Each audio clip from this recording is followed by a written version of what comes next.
किशनगढ़ गांव और महरौली की पंचायत हुई। पंचायत में डिसाइड हुआ कि कमेटी जो है गांव की समस्याओं को लेके जो है जनप्रतिनिधियों के पास जाएगी। आपका जो है कमेटी जो है विधायक जी के पास पहुंची है, क्या था, क्या समस्या लेके आप गए और वहां से क्या आश्वासन मिला आपको? जैसा कि तय हुआ था, किशनगढ़ गांव की सकल पंचायत ने तय किया था, जो क्षेत्र की अपने किशनगढ़ गांव की दुर्दशा को लेकर जो महापंचायत हुई थी, गांव के गणमान्य लोगों ने 21 लोगों की एक कमेटी बनाई थी और ये उस समय आग्रह किया था कि क्षेत्रीय विधायक को पहले ज्ञापन देना है। अगर वहाँ सुनवाई नहीं होती तो फिर मंत्री का घेराव या और जो भी आगे की व्यवस्थाएं बनेंगी उस पर चलेंगे। कल हमारे गांव के सभी वो कमेटी के मेंबर चौधरी रतन सिंह जी के नेतृत्व में यहाँ क्षेत्रीय विधायक नरेश यादव जी के कार्यालय पर गए थे और जब उनसे बातचीत हुई तो उन्होंने कहा कि मैं भी इस बात को लेकर परेशान हूँ और 7 दिन के अंदर गांव का अधिकारियों के साथ दौरा कर मैं तुरंत इस कार्य को शुरू करवाऊंगा। तो गांव की पंचायत के जो नुमाइंदे थे उन्होंने कहा कि पहले हमारा फ़र्ज़ है कि हम अपने क्षेत्रीय विधायक को समय दें।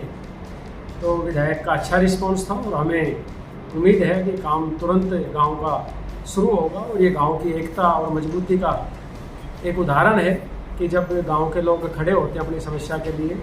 तो निश्चित रूप से वो कोई भी अधिकारी हो, एमएलए हो, काउंसलर हो या एमपी हो या मुख्यमंत्री हो या एमजी हो, वो काम करना ही पड़ता है। क्या लगता है सर, जिस तरह से कमेटी बनी है उससे गांव की समस्याओं को हल किया जा रहा है, गांव में कितनी उसके प्रति जो है लोगों में जागरूकता आ रही है और कमेटी के साथ क्या लगता है आपको, सारे लोग एकजुट हैं?